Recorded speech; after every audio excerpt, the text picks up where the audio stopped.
Assalamualaikum warahmatullahi wabarakatuh. Sebelumnya perkenalkan, nama saya Aufa Nur Fadila dari kelas 10F dengan nomor presensi 4. Nah, pada kesempatan kali ini saya akan menjelaskan mengenai Kerajaan Kutai, mulai dari latar belakang, masa kejayaan, fase kemunduran, serta bukti peninggalan dari Kerajaan Kutai Martadipura. Langsung aja, yang pertama itu ada latar belakang berdirinya. Tapi sebelum masuk ke latar belakang, aku mau ngasih tahu dulu bahwa Kerajaan Kutai itu dibagi jadi dua, yaitu ada Kutai Martadipura sama Kutai Kartanegara. Tapi pembahasan ini aku akan menjelaskan tentang Kutai Martadipura, yaitu Kutai penganut agama Hindu. Nah, langsung masuk ke latar belakang. Jadi, Kerajaan Kutai itu merupakan kerajaan tertua yang ada di Indonesia. Diperkirakan ada sejak abad keempat Masehi di Muara Kaman, daerah aliran Sungai Mahakam yang ada di Kalimantan Timur. Kerajaan ini berdiri dipengaruhi oleh kebudayaan India yang masuk ke Nusantara. Jadi awalnya Kerajaan Kutai itu merupakan sekelompok suku masyarakat, tapi kedatangan ajaran Hindu membuat sistem pemerintahan di sana itu jadi berubah. Adanya pengaruh India yang masuk ke kelompok masyarakat Kutai bisa dibuktikan dalam prasasti Yupa yang dibuat pada abad ke-5 Masehi. Nah, di prasasti Yupa itu diceritakan bahwa raja pertama Kerajaan Kutai itu adalah Raja Kudungga yang merupakan warga asli Indonesia dan pemeluk agama Hindu. Bukti dari adanya pengaruh kebudayaan India yang selanjutnya adalah nama putra Kudungga yang bernama Asmawarman dan cucunya bernama Mulawarman. Kedua nama tersebut berasal dari bahasa Sanskerta. Kita masuk ke masa kejayaan dari Kerajaan Kutai Martadipura. Nah, di prasasti Yupa dijelaskan bahwa Raja Asmawarman itu merupakan raja yang cakap dan kuat. Pada masa pemerintahannya, beliau itu mampu memperluas wilayah kekuasaan dengan dibuktikan adanya pelaksanaan upacara Asmaweda, yaitu upacara pelepasan kuda untuk mengetahui luas kekuasaan. Jadi ketika kuda itu dilepas dan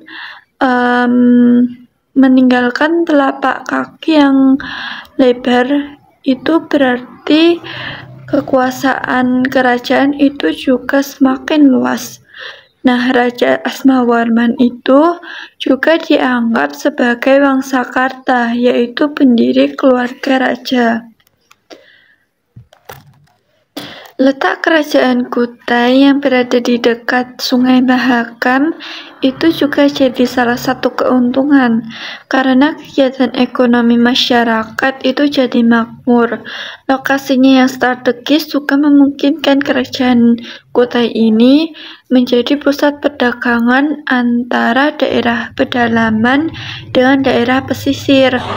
Masa kejayaan Kerajaan Kutai pada bidang keagamaan juga ditunjukkan pada prasasti Yupa yang menyebutkan bahwa Raja Mulawarman melakukan upacara persembahan kepada dewa dan memberikan hadiah atau sedekah berupa banyak sapi kepada Brahmana.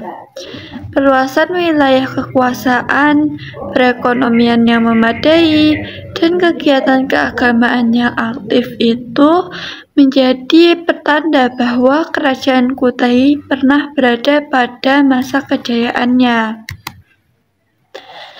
Selanjutnya kita masuk ke fase kemunduran dari Kerajaan Kutai Martadipura. Jadi kemunduran kerajaan Kutai Matadipura itu dipengaruhi oleh 3 faktor, yaitu yang pertama meninggalnya Raja Mulawarman. Dengan tidak adanya pemimpin yang mengatur pemerintahan sebaik Raja Mulawarman, sehingga kegiatan ekonomi dan sosial semakin lama itu terjadi kemunduran. Terus terjadi konflik internal juga.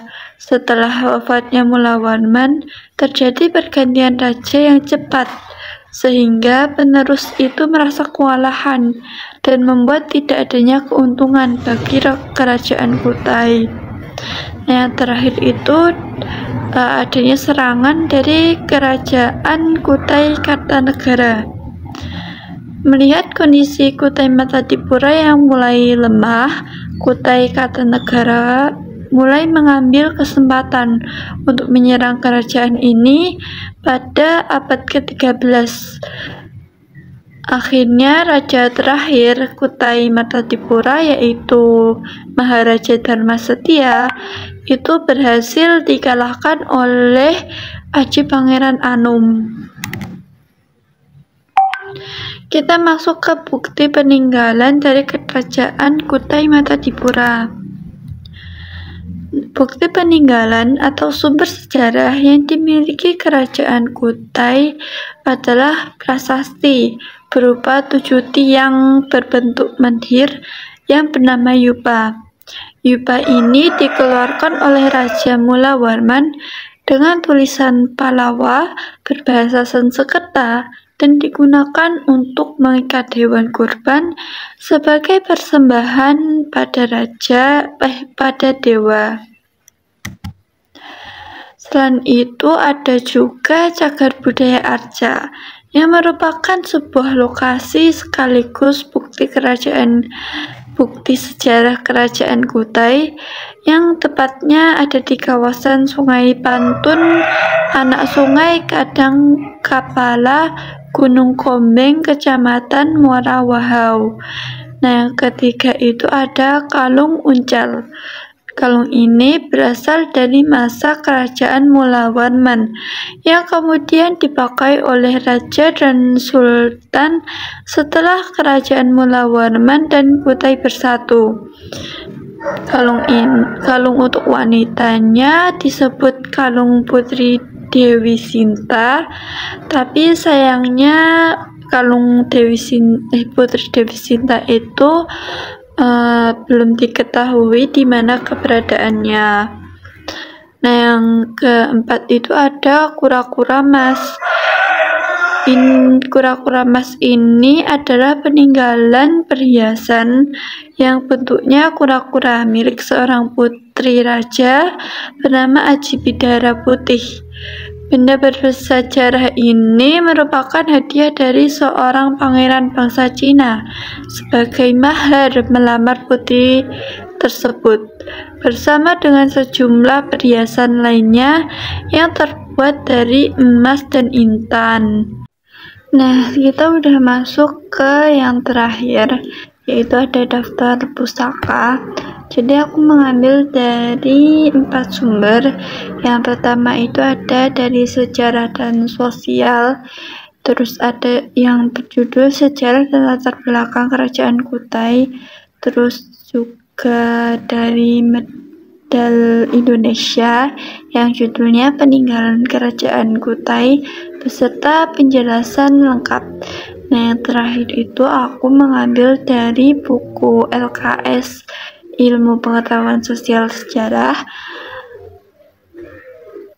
dari yang ditulis oleh Anissa dan kawan-kawan. Nah, jadi itu tadi penjelasan singkat yang dapat aku berikan tentang kerajaan Kutai Matadipura. Ada kurang dan lebihnya saya mohon maaf.